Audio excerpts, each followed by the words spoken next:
sometimes when somebody follows a really specific and detailed plan, and they compare it to something that I might suggest at the beginning, which is very pared down, very simple, because that's the way I like to make it. And they're like, hey, but that plan is working and this plan is working, so, maybe it's just a matter of opinion. And it's funny because I look at that and I'm wondering, I'm like, is that plan working because there's a purpose behind it? Or is it almost like a placebo effect? It would have worked even if you didn't go into all that much detail. And I've always said, I would rather you do the least amount to get the most amount of results, as opposed to doing all this and getting about the same amount of results. Let's say I get you 85% of the way with my plan, and they get you 86, 87% by doing all those things. And they have double the items on their list than I do, or this plan versus that plan. The whole point is that some things work by purpose and some things work almost because of a placebo. And if you compare it to something a lot less, you get the same results. And we test our medication in the Western world for medicine. We test it against a placebo effect. Does it do better than just a regular sugar pill, for example?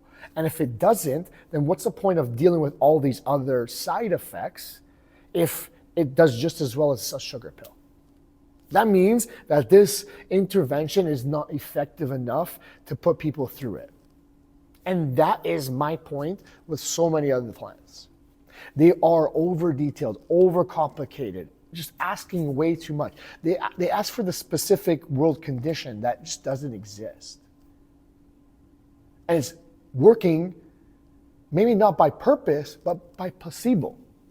And I've seen this too, where there's people who've been working out for 10, 15 years, and they keep working, and they push, they keep lifting higher weights, doing something different all the time, not really tracking. All you can see that they know that I used to be able to do 50s, now I do 70s.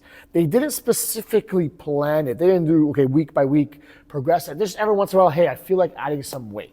And sometimes, they get a shoulder injury, they lay it off for a couple of weeks, and they come back, and they start pushing again, maybe a little bit less than they were before, and slowly build back up.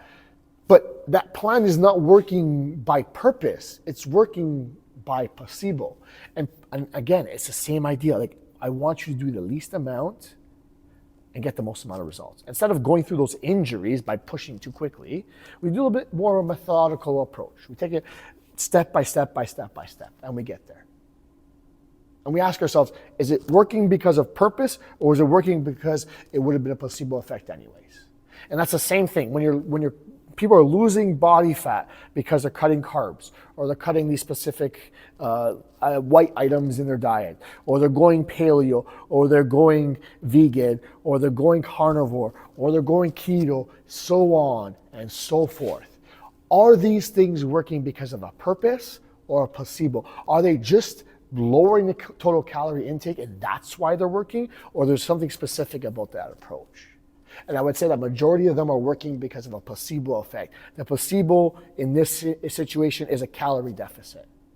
They're creating the conditions for a calorie deficit, and that's why it's working. So you gotta ask yourself, is this plan, is this approach working on purpose or because of a placebo?